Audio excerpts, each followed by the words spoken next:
Hi, this is Karen on the Camino. Welcome to my review of AllTrails. Who says that you can't teach an old dog new tricks? If you recall, or maybe you haven't seen it, I posted a review of AllTrails using just photos because I didn't know how to use screen recording. Well, I finally figured it out, and I hope I have a more useful review with you.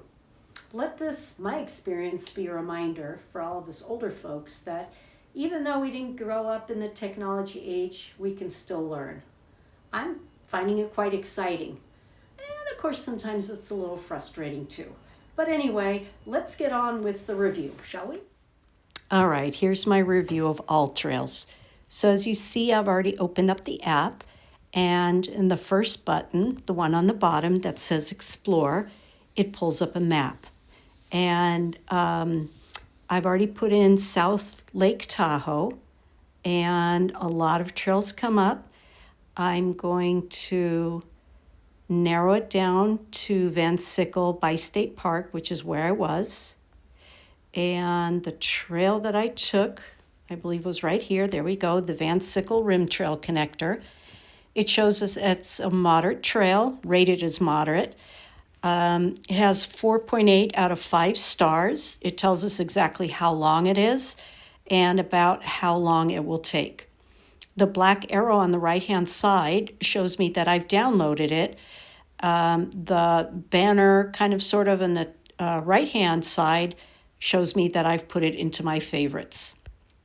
When I click that, I get a little more information. I get elevation gain.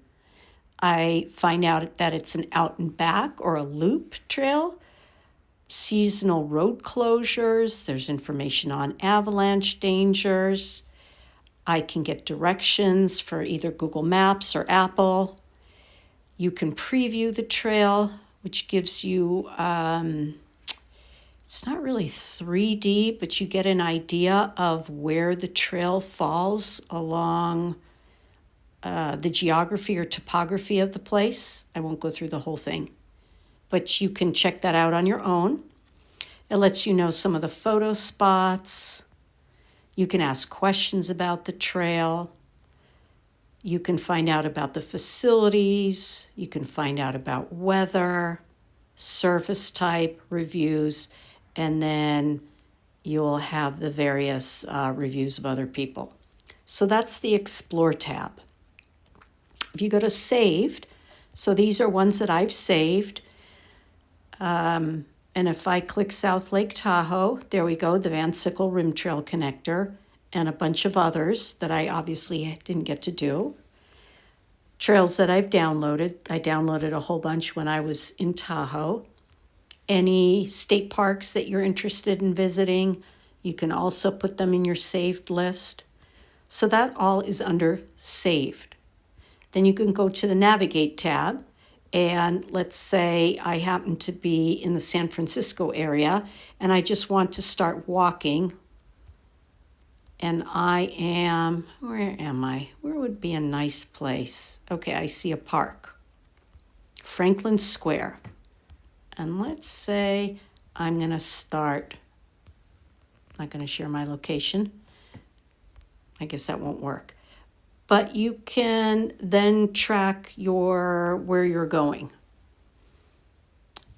That's Navigate. Now, of course, if you are on a trail, if I click Map, it lets me know I can start. Now, I'm in a different location, but my icon, which is that round, it's a photo of my icon. As I'm walking it along the trail, it'll show me where I am with regard to the trail. So it's very, very handy.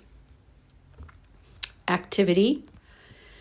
I really like this because I can get a recap. So if I hit recap, I get all kinds of specs.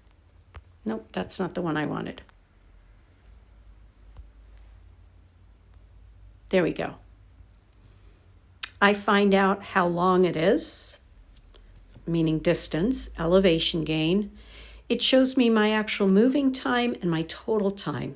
So I spent over an hour taking photos, videos, stopping, and those moments here and there, I didn't think I was stopping that long, but apparently I did. I find out the average pace per mile and the calories burned, which I really like because I like to eat, and that gives me an idea that I can snack a little more. This shows the route that I took, photos that I attached. So that is all under the activity page. And then I have my profile page that again shows the various trails that I took, and I can look on the feed, the photos, the reviews, the completed. I happen to have the AllTrails Plus. There is a free version, which I had for at least a year. And the only thing I didn't really like about that was I couldn't download the maps ahead of time. And if you're on a trail and there's no Wi-Fi, then you can't see where you are on the trail. And it's easy to get lost. So I upgraded to the Plus, which is $35.99 per year, which to me was very much worth it. And if I'm plugging this, I'm not getting paid for it. So I'm just going based off my experience with this app. There's a more upgraded version, which is the Peak, and I want to say that's $59.99. I looked at what it offered over the Plus, and for me, the benefits just didn't seem important for me right now. So I went for the Plus version. I've really liked it. Another thing that I like about this is they have Camino de Santiago. They actually have some maps on that. Somebody did it in 28 days. It got this route 4.3 stars. It's rated as hard, tells you how many miles, elevation gain, gives you some more information about it, which I just find incredibly helpful. You can see a map. I'm a map geek, really love geography. Ask questions, temperature, the whole thing. So again, to me, AllTrails is one app that I rely on. I really enjoy. You can use the free version, but I really highly recommend upgrading to the Plus. But this is just a suggestion based on something I use. Take it or leave it.